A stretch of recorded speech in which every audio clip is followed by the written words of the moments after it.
Hi there, I'm Joey. I'm Jacob. And we are watching Star Trek for the first time. Last time on Star Trek, Data got a little smooch. A little bit of a smooch. We didn't mention that actually last episode. We should have. Data was in love with that girl. He was in love with that girl. I honestly feel like he actually did care, because especially because of the way Brent Spiner delivers that great line. Oh, we all gotta move on from Tasha Yar somehow. Today we're watching an episode called The Survivors. Okay, simple. Could be anything. Could be anything. Could be anything. I guess we're gonna find out. We're gonna get into post-episode thoughts in a second. Be sure to join us then. We're about to watch The Survivors.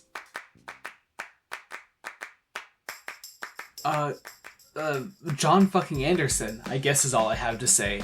What an actor. I'd say what an actor, man. He oh my kills God. it. Very few Star Trek episodes. Not very few, but like, you know, a sizable chunk, but not a ton of episodes, and in just like just a talk between characters, and that's the resolution. But like, if anyone can pull it off, it's Patrick Stewart and John Anderson in that final scene. Like, God, I'll get to that in a moment. Yeah, we'll get there. Back to where it all began. Great hook. I do like the hook. There's a striking visual of just this single house with a lawn and a garden in the middle of this war-torn, ravaged planet. It's a striking visual. I found that fascinating. And it presents an unobvious mystery. Yeah, true. I mean, obviously, you know, it's a Star Trek episode. Some weird shit's gonna be happening. Yeah, that's a given. We had a number of theories throughout. I know, we kept suspecting that the guy wasn't real, Kevin. That Kevin wasn't real or something. Mm-hmm. And that Rashawn was behind something or had something to do with it. As things became more clear, I was still on the Rashawn train, but when they actually got the Enterprise and they had that scene, I was like, oh wait, no, it's her. She's not real. That's fucking great. I really love that. If I do have to levy one bigger complaint of this episode, it is I think the Troy subplot is a little superfluous. It's only done because, well, she would have sensed what the actual resolution was. Yeah, so there's something like messing with her mind, and so like, I mean, I guess they could have just not have had her in the episode at all.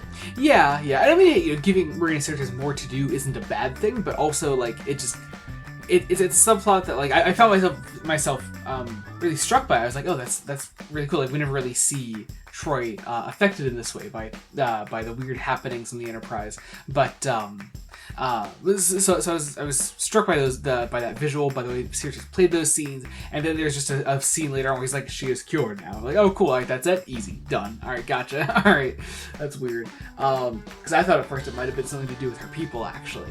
Yeah, that was one of our other many theories while watching this. Yeah, it is an episode that keeps you guessing. I'll say that. I really did enjoy that aspect of it. But yeah, I think Troy could have had a bit more to do.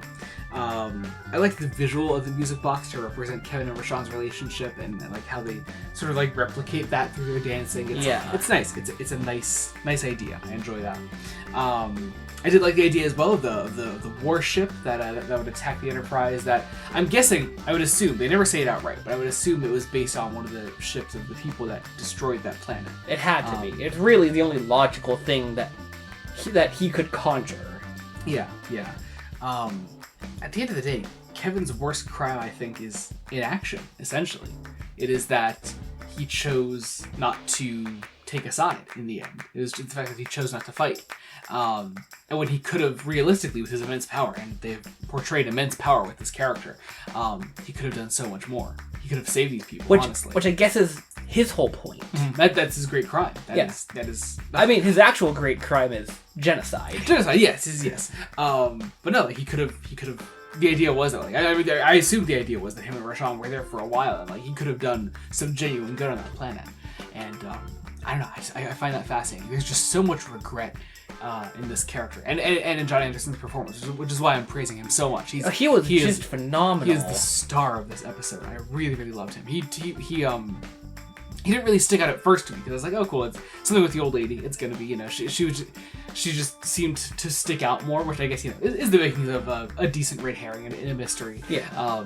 But no, I was like, I was really, really taken by how Kevin's past developed and how we learned more about that throughout. So yeah, Worf and T. I like that scene a lot. I really like that scene. That was funny. I just have Worf T in my notes, and I was like, yeah, that sounds alright. But yeah, no, I just I loved so much of this. I don't know. I honestly, I don't. The weird thing is, when I'm really taken by an episode, I don't have too many notes on an episode because we're just absorbing it. Usually, I'm just paying attention. Yeah. But no, I mean, this is fantastic. There's not much to complain about. One small thing I want to say. This has nothing to do with the episode itself, really. But I find interestingly Beverly's presence on the ship to feel a bit different now. Maybe it's because it's definitely because we spent an entire season away from her. Absolutely. But there was a moment really early on when Beverly was like, she was asking if she could help Troy or something, and Troy denied her help, and I was like that makes sense in character or whatever. But in my mind I was like, I don't know. Is there some tension there? But I think I'm just artificially creating that in my brain. I'm with you. I think that might be artificial. I doubt in the ship there is sort of this fake unfamiliarity. Yeah. I doubt that isn't actually there between the characters, but because we've spent a whole year, what would have been a whole year. Yeah, well, they say in the first episode of the season that she's been gone for a year. Which again, I always like that Star Trek thing that a season is always a year. I appreciate that. It helps me with my brain. It helps my fan brain. But it's a year has passed. But no, I don't think they're ever. Maybe something that the writers could have tapped into though is that maybe we could have explored, other than the first episode where we explore her potentially estranged relationship with her son now. But beyond that, I think we could have explored her relationship with other members of the crew changing potentially. It could be as she put with Wesley in the first episode, that everything is just slightly too polite. Yeah. We haven't seen a ton of that yet.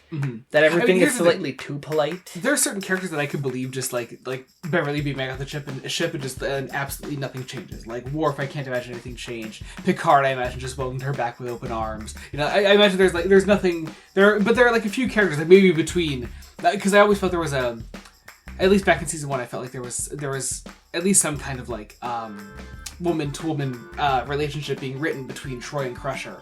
At least I always felt that, if for nothing else, in Giz McFadden and Marina Sirtis' performances. Oh, yes. I always felt that they had a certain bond that could have maybe potentially changed through Crusher being gone for a year. I know that's just not a part of the show at all. That's not something they do, but it could have been, and I don't know. I would have liked to have seen that. It could have been interesting. Yeah, I don't know. But then again, maybe we'll see an episode like that. We have had this show in particular surprise us with doing on a continuing storyline. Yeah. We're seeing, especially compared to the TOS days, we're seeing a much bigger shift in the episodic to serialized nature of Star Trek, and I'm just appreciating that a lot. So, all right, I think that about does it. I think that's it. Great episode though. I really enjoyed it. Yeah, I really enjoyed that.